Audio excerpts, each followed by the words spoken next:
Fala galera, beleza? Estamos de volta com mais uma aula aqui do Apótoma Vestibulares e hoje daremos continuidade ao nosso curso de Química Inorgânica. Antes, eu preciso passar um recadinho para vocês. Inscrevam-se lá no nosso canal no YouTube, ative o sininho de notificações, deixe lá o seu like, deixe o seu comentário e assim, sempre que for postado um novo vídeo aqui no canal, você vai ficar bem informado. Galera, hoje falaremos de um assunto novo, funções inorgânicas. Funções inorgânicas e introdução. Sempre que olhamos ao nosso redor, percebemos uma enormidade de materiais com os quais lidamos diariamente, onde esses mesmos materiais podem ser substâncias puras ou misturas, tais como tintas, plásticos, metais, remédios, vidros e etc. Continuando, cada dia novas substâncias são descobertas ou criadas pelo homem, aumentando ainda mais essa lista de materiais.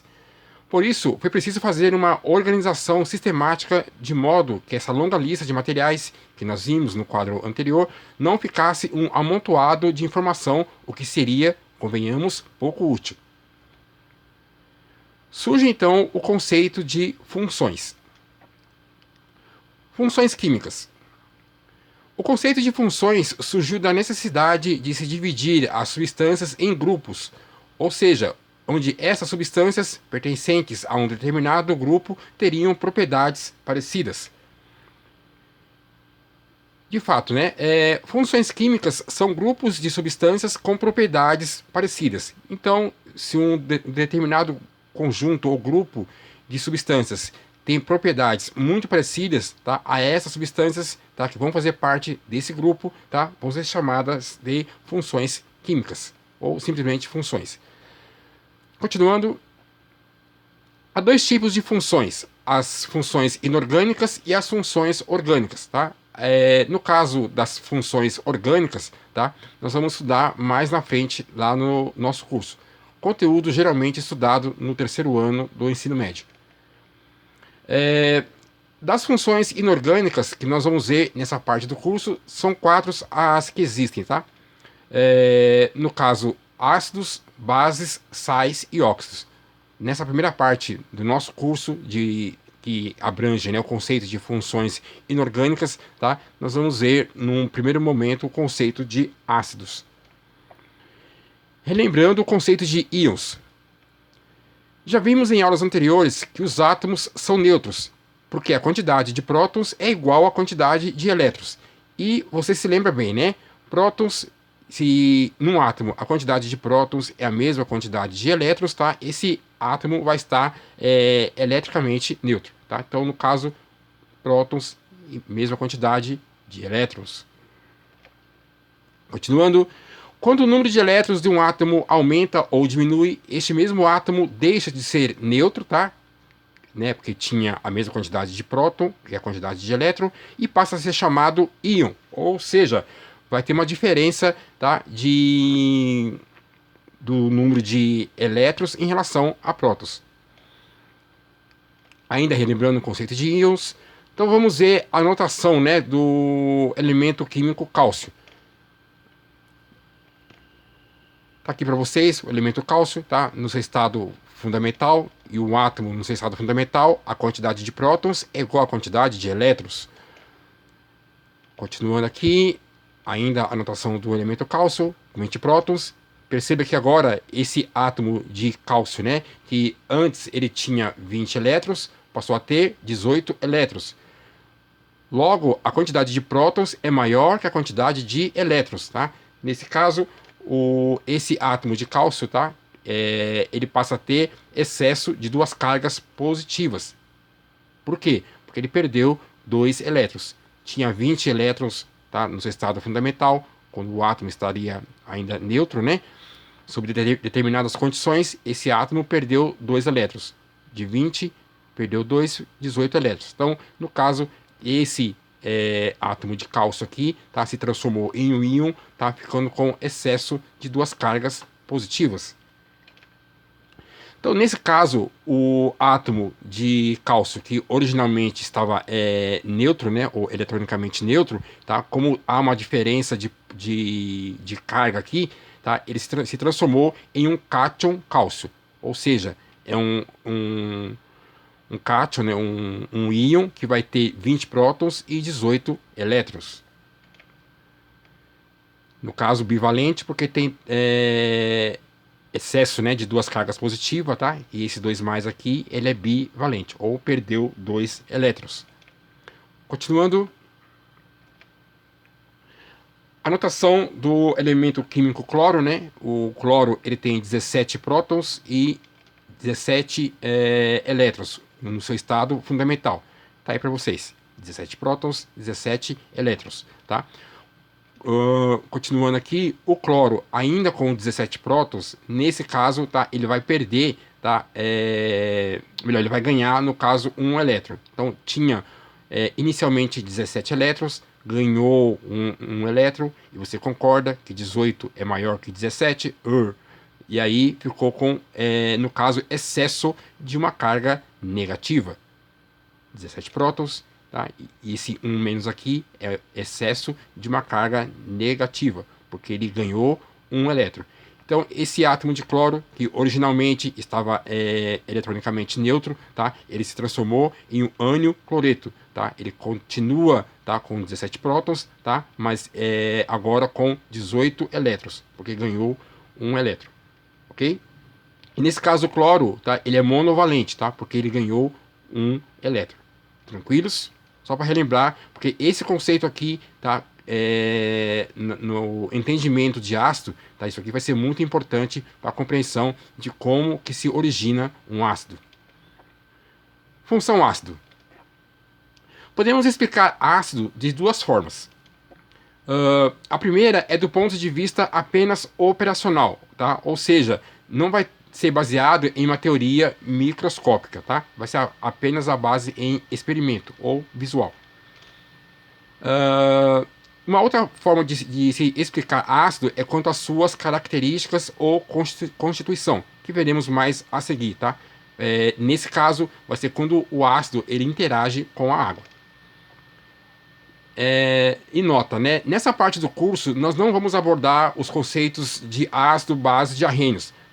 Se você já é aquele aluno mais avançado, que já tem uma noção, né, teórica do conceito de base de arrênios, tá? Nós não vamos abordar ainda, nesse primeiro momento, tá, o conceito de base de ácido, base de arrênios.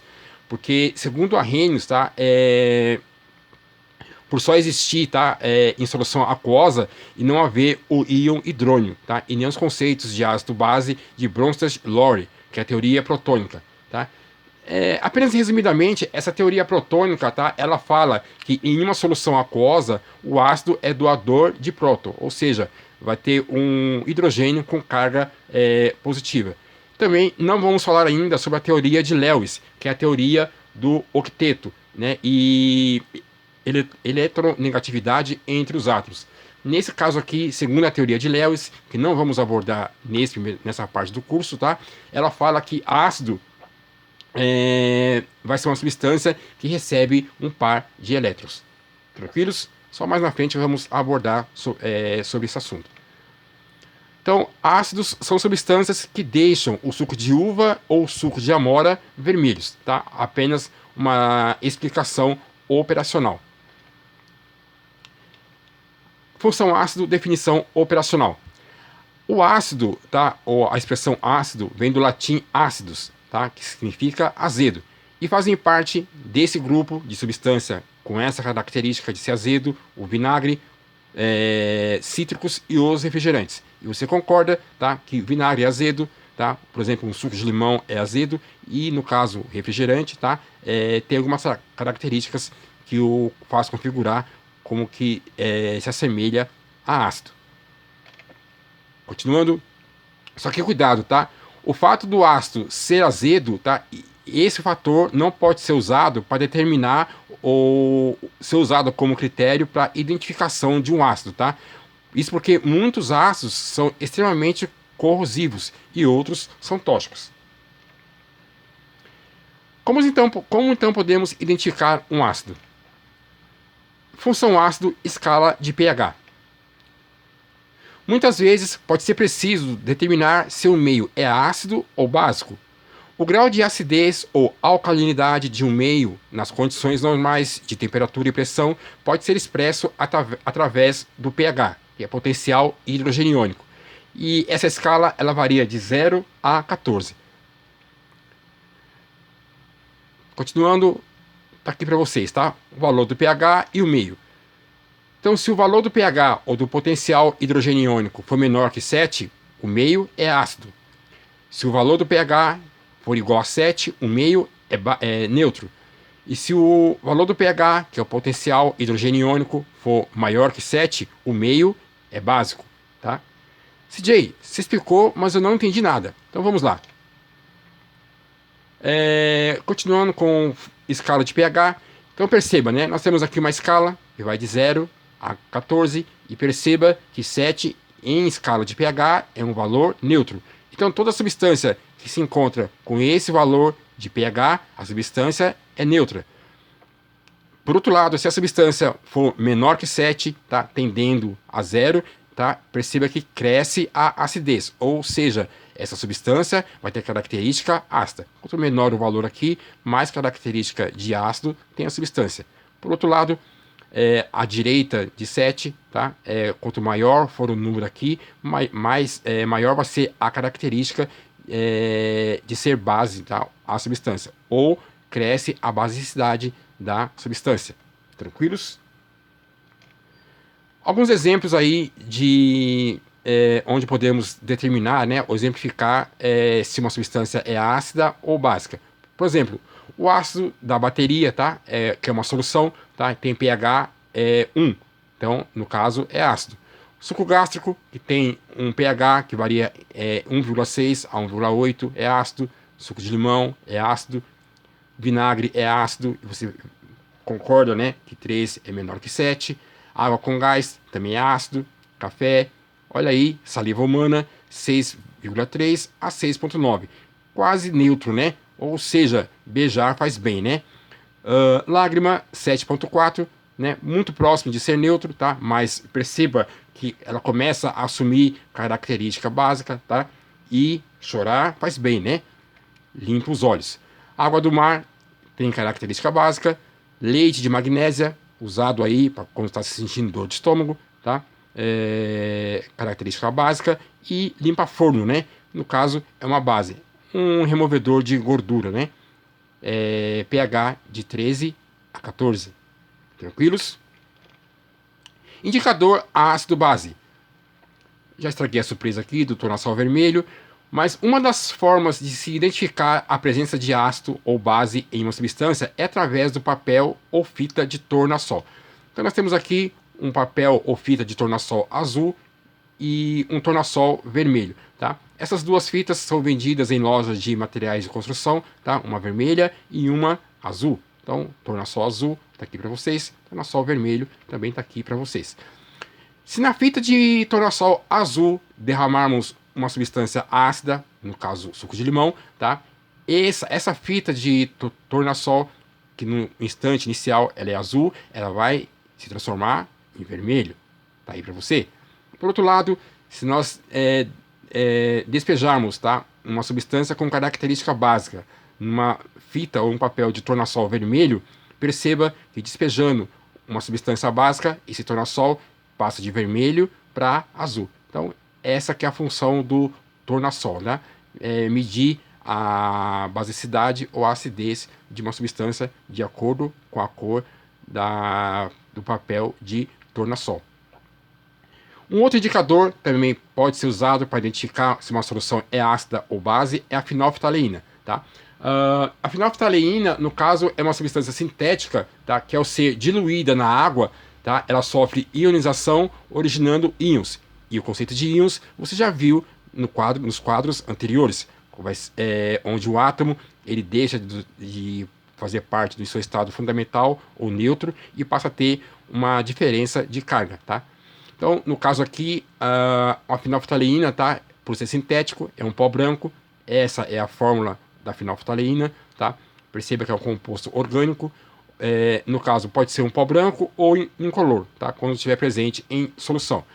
Então, se nós despejarmos uma substância, tá? Uma solução de fenolftaleína e num meio ácido, tá? Esse meio, tá, vai ficar com a cor incolor, tá? Então, despejando a fenolftaleína no meio ácido, tá?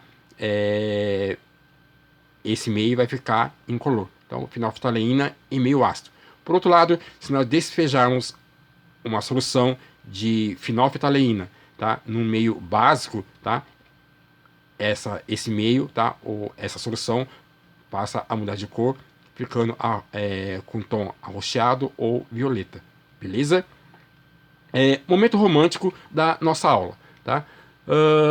Você já deve ter visto, no caso, hortênsias, né? Hortênsias têm suas pétalas indicadores de ácido base naturais, tá? Nas suas folhas, né, no caso.